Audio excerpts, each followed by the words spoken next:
Did you know that the Phonak Sphere Infinio hearing aid has a built-in tap control feature so that you can double tap your ear like so, and this will answer your phone? Oh, hey Dr. Cliff. Yes, Matthew, sorry, I can't talk right now, I'm just recording your video. This is just one of the things that you'll learn in today's quick start guide for the Phonak Sphere Infinio hearing aids, revealing everything that you need to know to get started with your brand new hearing aid technology. So let's rock and roll. Now, I just want to say that this is the first time I'm making a quick user guide video of this type, and if you guys think it's helpful, could you do me a favor and comment yes in the comments beneath this video? And I'll make these videos for all new hearing aid technology out there that comes out. If, on the other hand, you think it's a waste of time, write no, and then I'll move on with my life. So starting with the basics, I'll run through the physical side of things. Here's the unit that sits behind your ear. These four openings are the microphone ports allowing sound into your hearing aids, and it's important that you make sure they're always clean. I'll come on to maintenance later in today's video. This here is a rocker switch, which is a soft key and can be programmed to do a range of different things, from changing the programs to adjusting the volume. Its functions need to be set with your audiologist in practice, so it's best to discuss your needs and it can be tailored accordingly. When it comes out of the box, Phonak's default settings are that with a short press of the bottom button, it turns both hearing aids down, and a short press of the top button turns both hearing aids up. And when I say both hearing aids, I mean that you can press either your left or your right ear and it will wirelessly adjust the other side too. As well as that, if you hold down the bottom button for 3 seconds, this turns off the hearing aids completely. And then to turn it back on again, it's another 3 seconds doing the same thing and it will bring the hearing aids back to life. It's worth noting that this needs to be done separately for each hearing aid. In the center of the rocker switch here, you'll see that there's an LED which indicates the charging status of your hearing aid. And again, I'll come onto that in more detail when we cover charging later on in today's video. On the inside, you'll notice a colored marker for each ear. The left hearing aid is blue, and the right hearing aid is red. And then if we keep traveling around here, we have the speaker wire, which is technically known as the receiver wire, with the receiver at the end. You may have a dome, slim tip, or custom shell on the end of your hearing aid, depending on your hearing loss. And then finally, you can see this retention lock, also known as a sports lock.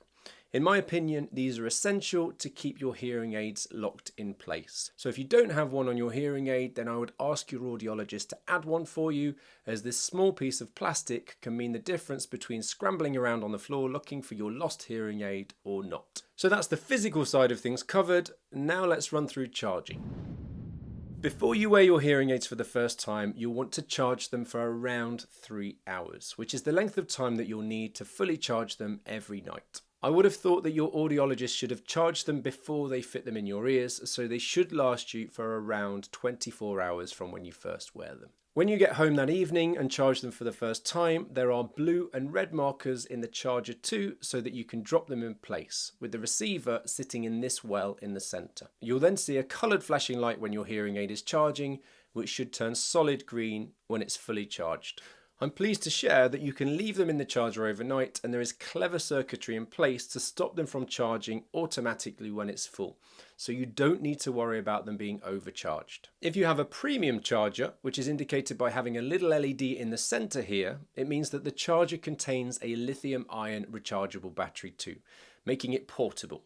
Now, Phonak advertised that you'll get around 3 days of extra charge without needing to have this plugged into the mains. However, I've had some patients reporting that they get up to 5 days. In reality, this means that if you go camping for a weekend or somewhere without access to power, you'll still be able to charge your hearing aids on the go.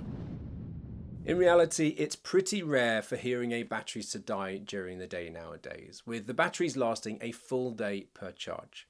However, if you hear a foghorn type sound through your hearing aid, then this means that your battery is running low and it's time to get them back into the charger. As with all rechargeable hearing aids, turning these things off and on could not be easier. When you place them in the charger, they will automatically turn off, and when you remove them from the charger, they will automatically turn on. And then, as I mentioned earlier, if you want to do this manually, so let's say you go swimming and you don't take your charger with you, you can press the bottom button for 3 seconds to turn them off, prompting a red light. and then do the same thing again for 3 seconds to turn them back on. But this time you'll see a green light instead. And then if you insert them fast enough, you'll also hear the Phonak startup jingle. As far as hearing aid controls go, as I mentioned earlier, Phonak's push button is multifunctional and can have various functions depending on how you agree it should be set with your audiologist. So it's worth a conversation with them on this. Not only can it turn your hearing aids on and off, but you could also have it set to adjust your volume or jump between different programs. And it can even be set to answer, drop or decline phone calls too. Alternatively, you can have it do nothing whatsoever. So I would recommend discussing the options with your audiologist. I think you'll like this feature. So similarly to a set of Apple AirPods Pros, you can answer your phone call using your hearing aids rather than getting your phone out of your pocket. All you need to do is double tap your ear like so, or press the push button on the back of your hearing aid and then you'll answer the call. Alternatively, you can hold down the bottom button to either reject or to hang up. On top of that, uniquely to Phonak, you can even pause or play music and even activate Google Assist or Siri.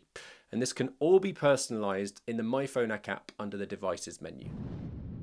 Now, pairing your phone with your hearing aids opens up two epic features. Firstly, you can use the My Phonak app to adjust your settings.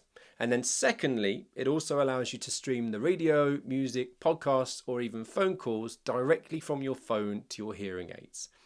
For me, this is a must, although I do have a handful of patients that are not interested in these two features whatsoever. So it is not essential for the functioning of your hearing aids. If you're interested in these features and going through the pairing process, I'll add a link to that video in the description to today's video.